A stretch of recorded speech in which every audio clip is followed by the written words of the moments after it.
Good morning. Happy Friday, everybody. Um, I am speaking to my drama students in, I'm going to upload this for periods 1, 2, or sorry, 1, 3, and 6, but I'm recording this during period 1.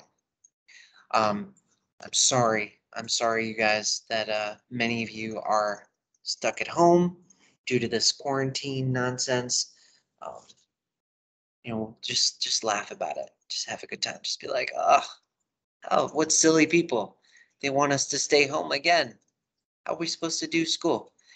And the cool thing for you, if you're slick, is that if you put in some effort today, right now, to do drama, to do math, to do your Spanish, whatever it is you got to do, you will be so much more successful than if you wait, because I will reward you for your effort. And I know Mr. Townsend will, and Miss Carly will, and Miss Francois will reward you for your efforts. So any efforts you put in are going to be rewarded, right? Let's talk about drama for today and going into next week. Okay, so just kind of a recap for those people that have been home. I'm gonna pull up my slides here.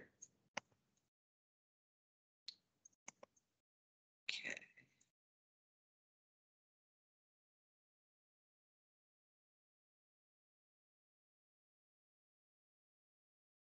Which one is it? It's this one. No.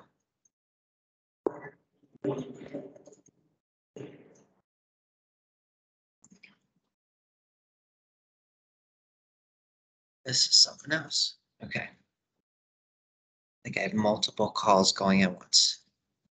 I'll figure this out. Okay. Um,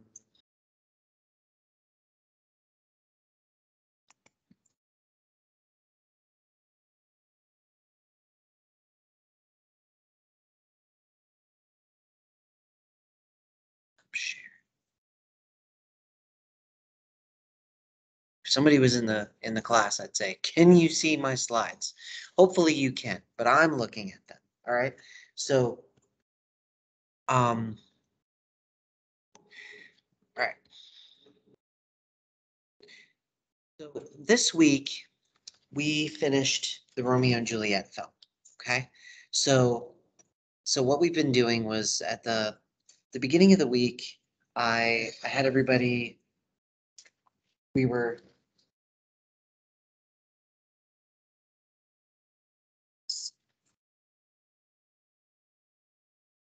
we did the WA game for our do now, and then we worked on checkpoint 1, got caught up on the study guide, and watched, and then eventually finished the film. So we finished the Romeo and Juliet film yesterday. Okay. You can the links for the film are in Summit. Please make sure you go there and get that. You want to look for Romeo and Juliet 2014. And when you pull it up, you will see something that you'll see this image of Orlando Bloom and uh, what's her name? Condola Rashan. All right. So look for that. Okay. Romeo and Juliet, the free version. All right. This is mine. I paid for this. It was $10 to watch it without commercials. If you would prefer to watch it without commercials, buy it. It's a good movie. There are other versions of Romeo and Juliet, of course, but this is the one that we watched in class. Anyone will do. Okay. But watch it, finish it, become familiar with it so that you understand. Okay. Um, Now, going back to today, yesterday's and today's due now was reading lines from Romeo and Juliet. Now, I chose these lines. Now, the point of these lines is to get you comfortable with the text. Okay. Now, you can practice with these lines at home, or you can go into the Spark Notes online or your book and pull up sparknotes.com, Romeo and Juliet, no fear translation. It's free online. And just like in our book, you've got the original text and you've got a modern text. Okay. Now in class, we chose from these lines here. Okay. And when you read these lines, it's important to read them thinking about how they sound and how they might feel if you were experiencing this right now.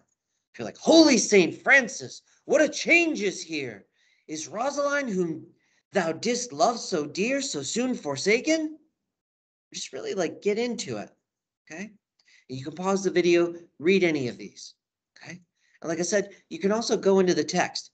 I like this scene here. This is right before Romeo dies in Act 5, Scene 3, and he's talking about feeling light while feeling like death is upon him. So I'm reading from right here. If you can see my screen. How oft when men are at the point of death have they been merry, which their keepers call a lightning before death. How many I'll start over. Messed that up. How okay. So I'm imagining like what if I was like with my wife and she's dying or she died and I'm like upset about it. Refocus.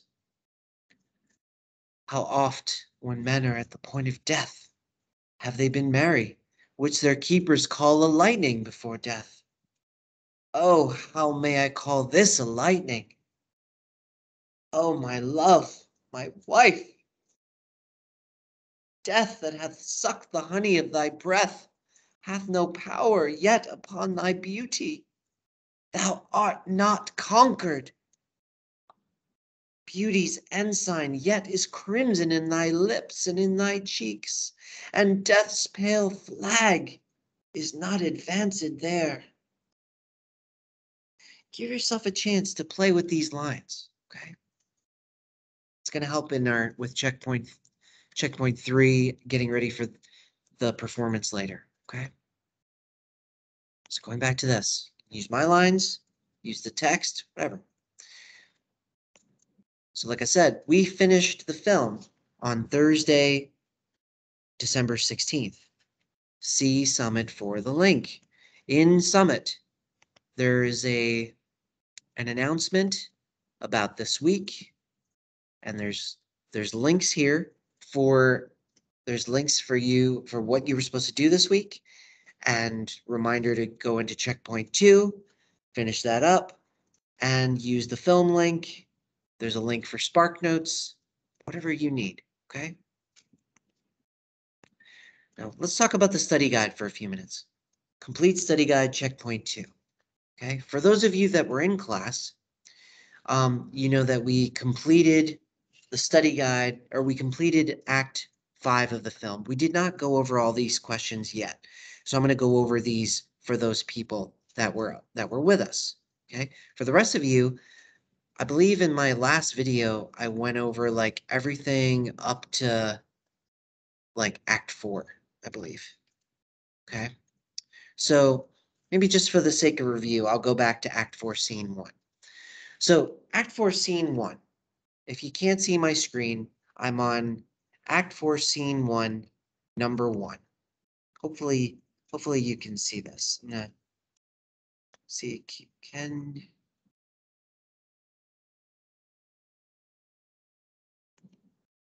try this. Make sure window, screen. Okay. I think I want screen. That's what I want.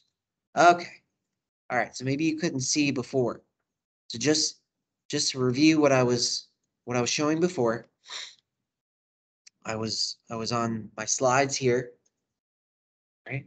And I was showing you that you've got lines here you can use, and if you don't want to pause the video to go to these, go to the online Spark Notes, No Fear Shakespeare, read anything out of here. Just practice with it. Get comfortable, okay? I also pointed out that in Summit, in the announcements, class goals are right here, okay? and links for the film. Finish that up.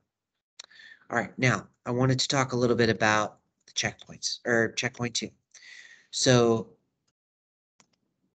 I think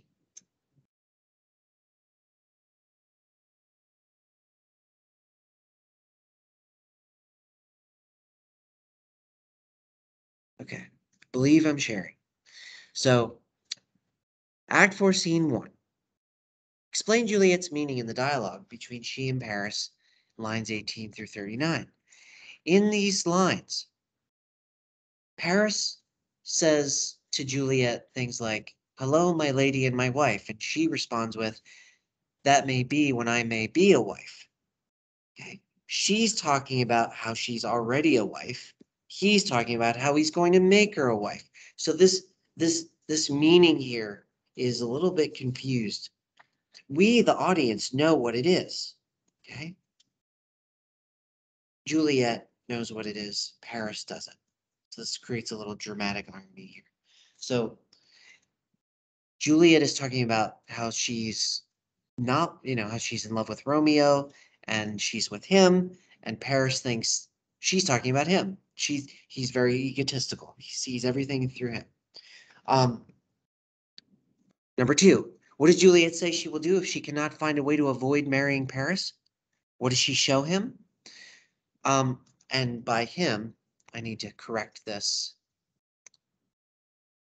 This is Friar Lawrence.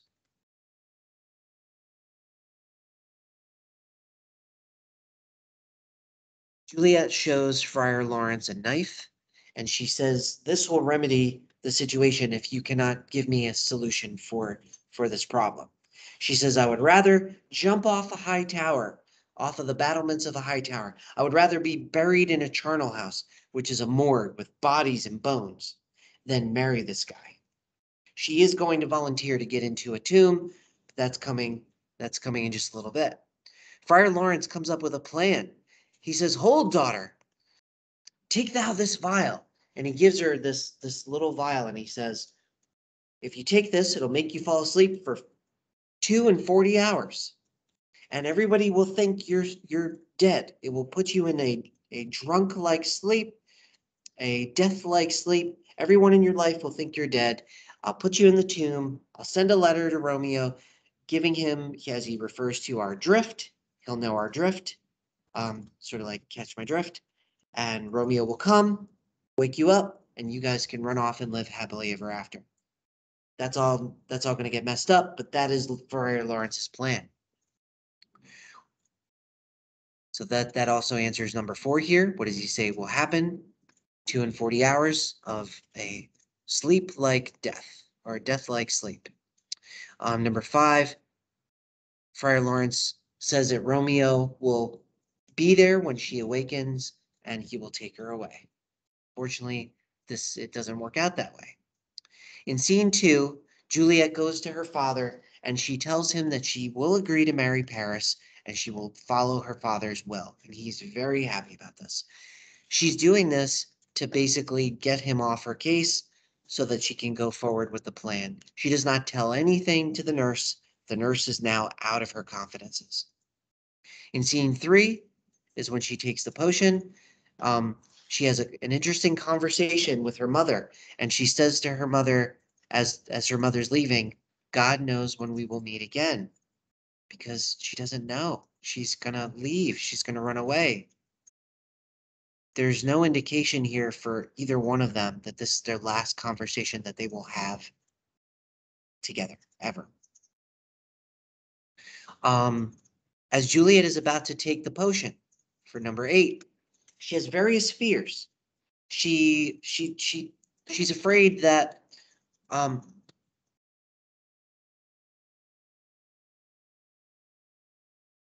huh, she's afraid that Friar Lawrence is maybe poisoning her, and that maybe he wants to cover up the wedding.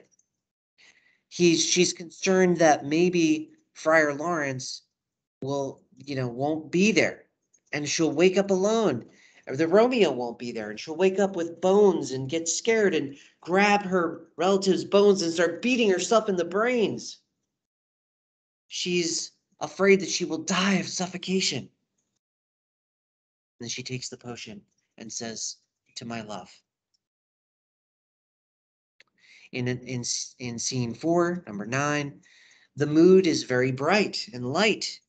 The nurse and Lady Capulet and Lord Capulet are making fun of each other in the kitchen, calling each other names like cock queen and sauce, like throw the saucepan, and like they're just being goofy. They're happy because Juliet is supposed to get married the next day. They don't know what's coming. In scene 5, the nurse finds Juliet, and this is a very sad moment.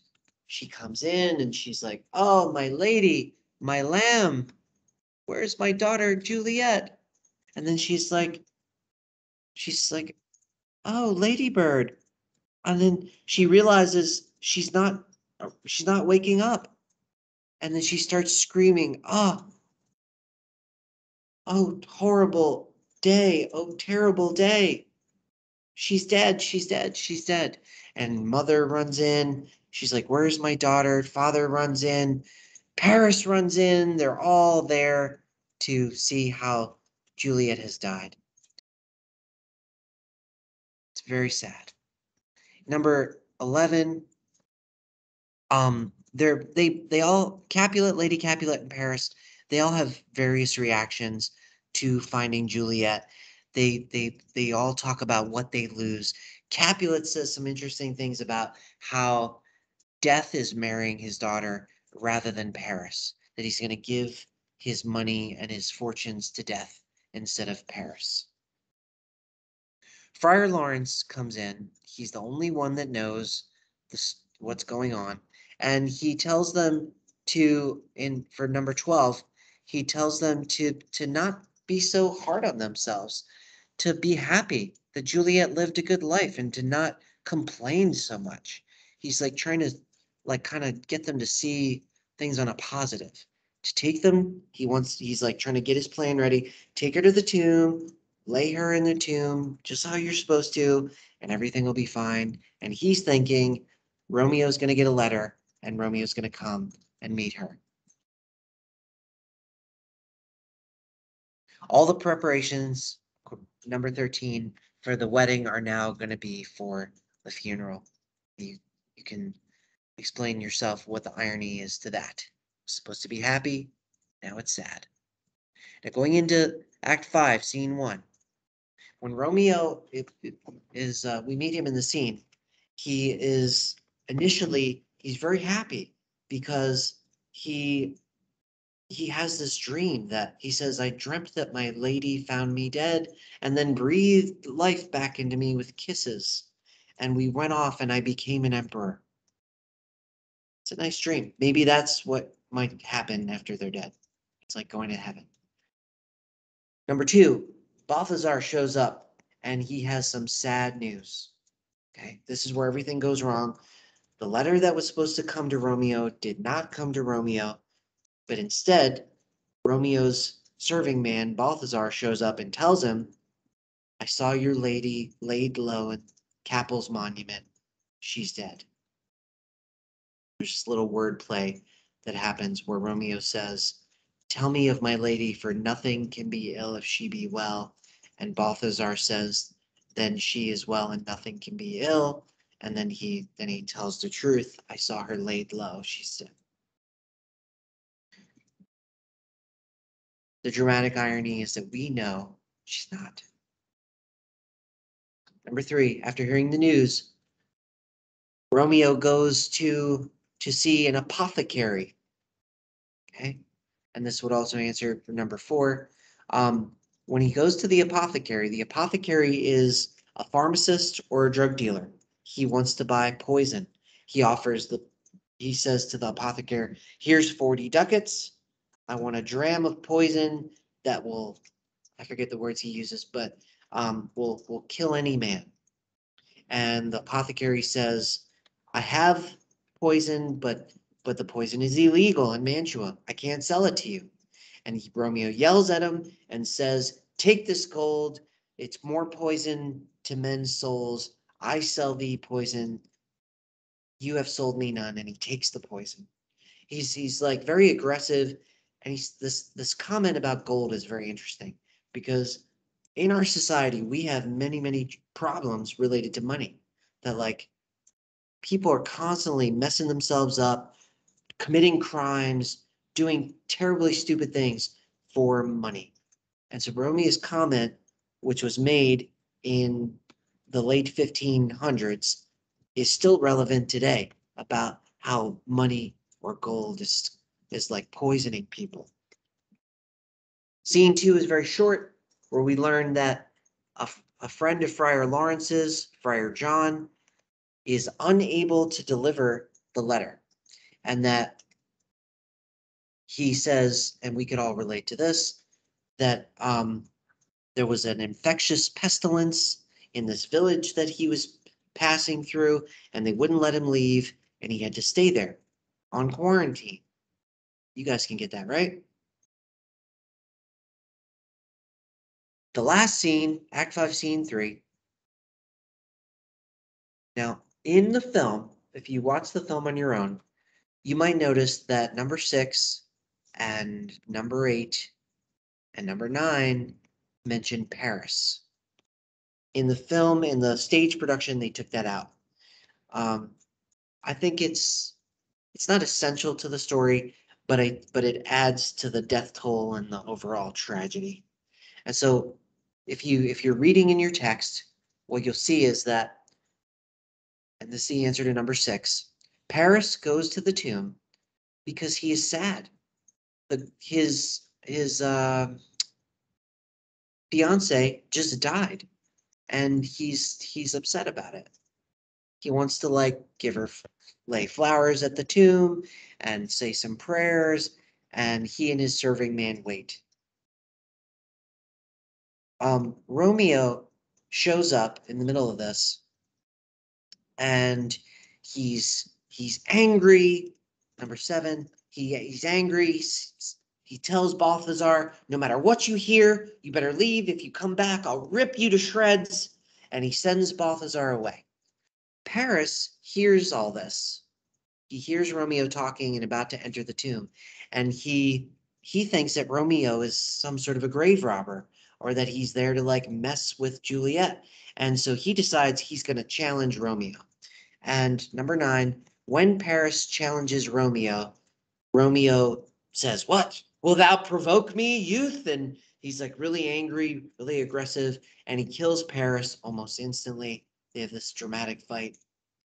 As Paris is dying, he asks Romeo to lay him in the tomb, and Romeo says he will, and he pulls Paris in. Number 10, as Romeo's dying, he says some interesting things. I read a couple of them here. I was just going over this part in Act 5, Scene 3 from the text. He is talking about, there it is. He's talking about how Juliet looks like she's alive. She's so beautiful. Death hasn't taken away her beauty. Oh, it's so sad. And she's, oh, if like maybe death is keeping her for his lover or something. She's so lovely, and how sad it is. It's very immature. There's not much here about like the life that they were going to live or anything like that. It's just like how he's sad, she's gone, and she's beautiful. As he's dying, he takes out the poison bottle, or right before he dies, and he's like, "Here's to my love." And he drinks, and he says, almost humorously, he says, "Good apothecary, thy drugs are quick." And in most of the productions, he like kind of doubles over and he's like falls to his death. In the film that we watched, he's laying over Juliet, he drinks, and he like kind of falls on top of her. Friar Lawrence comes in moments too late. This is the dramatic irony. And he sees Paris on the floor. He sees Romeo dead with Juliet. And he's like, oh my God, what have I done? It's all his fault. If he had alerted Balthazar, if he had something, it, like maybe it's just divine intervention, but he believes it is all his fault. So he's scared, he's freaked out. There's sounds like guards are coming because Paris and Romeo fought. Paris's serving man went to get help, and they're coming to the tomb to figure out what's going on. The prince and his men are coming. Juliet wakes up, number 12, and the friar says, we have to leave. We have to leave right now. He's telling her, like, this could go for number 11 with his reaction. He's like, come out of this nest of unnatural contagion that or this nest of death. That's what he says. And he says, there's your love dead on the floor. We have to go. The watch is coming. I dare not stay. And Juliet yells at him and says, go. I will not away. And she kisses Romeo, and she notices his lips are warm. She notices the bottle in his hand, and is like, oh, churl. Like, she calls him churl, like a jerk. You drank it all and left nothing for me. And she tries to drink from the bottle, and there's nothing in the bottle. She hears the guards coming, and she's like, oh, then I'll be brief. And she takes Romeo's dagger, and she holds it to herself, and she says, here is thy sheath, here rust, and let me die. And she hits herself. She dies. It's horrible. It makes me want to cry thinking about it. It's beautiful and sad and incredibly stupid that two young people would do this. But it's a story. The prince rushes in, and Montague is called in. Capulet and Lady Capulet are called in. Number 13 asks about Lady Montague's death. This is another thing that was skipped in the film. In the play, Montague says to the prince, my wife died of grief last night from Romeo being sent away. What's happening here? And then they learn of the deaths. And so we learn that we can add to the death toll Lady Montague, Juliet, Romeo, Paris, Tybalt, Mercutio. Okay? At least 6 people have died as a result of this drama. And the prince, number 14, he says, all are punished. Look at what a scourge has been brought about by your hate, he says. All are punished. The Capulets are punished. The Montagues are punished. All are punished. There is peace, though, number 15. In the conclusion, the chorus or the prince says, a glooming peace this morning with it brings. When they're talking, Montague says to Capulet, give me your hand. I will honor your daughter with a statue of gold, so that everyone that comes to Verona will know her and know her beauty. And Capulet says, I will build a statue of gold right next to her of Romeo, so that everyone will know him. And they shake hands, and there's peace. 2 star-crossed lovers that, with their death, bring peace to their parents' strife. Here it is. In this final act, how are Romeo and Juliet's actions guided more by emotion than reason? Well, that's for you to decide. I would suggest thinking about, look at what Romeo does. He's so irrational. And it's not, I would say, going deeper with this, he's not even feeling like the potential maturity that he could be feeling here. He's feeling it like a hurt child. Juliet is dead, or so he believes. And his instant reaction is, I'm going to take my life. I'm going to find poison, something, and I'm going to do this. There's no moment of pause. No, like, I'm just going to feel sad and just go with this. Like, nothing like that. He's very immature and rushes right into it.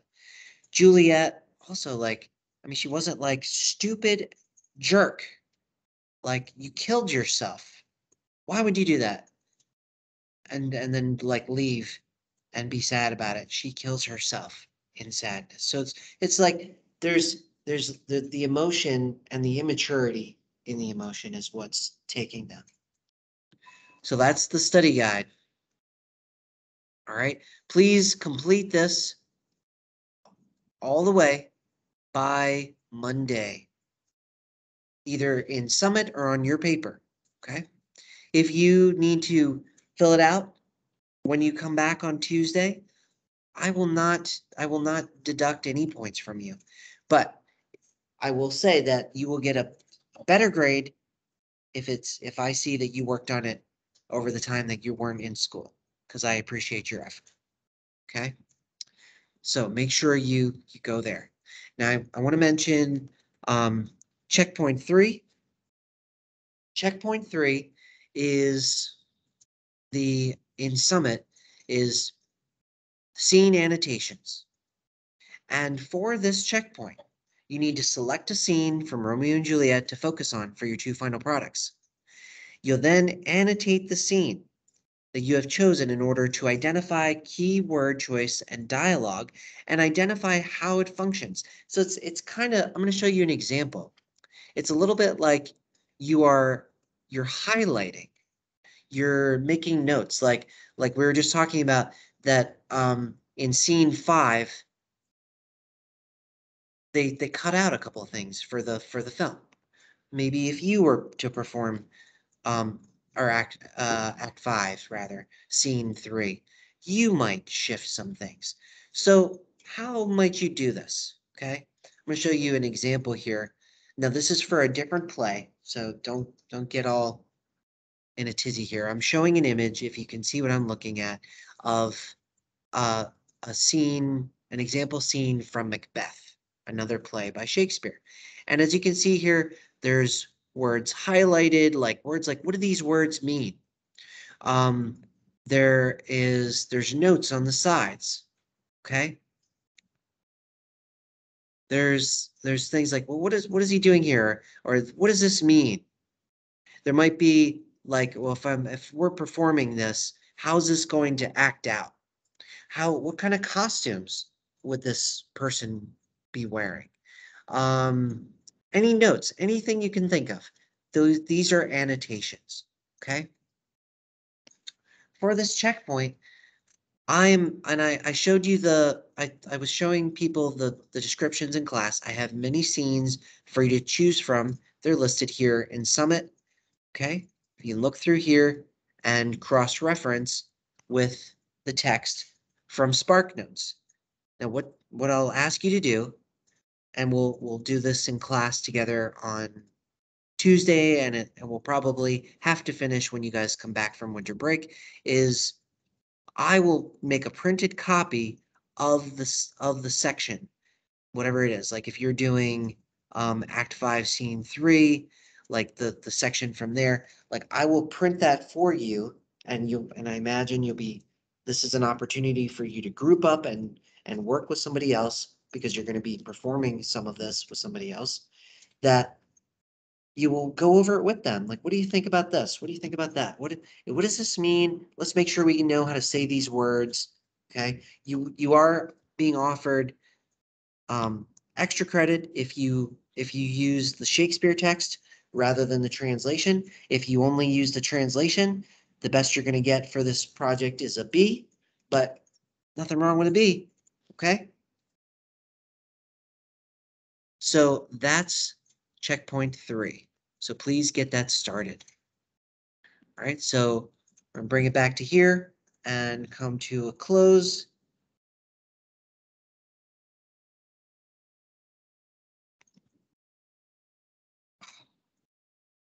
No, you didn't.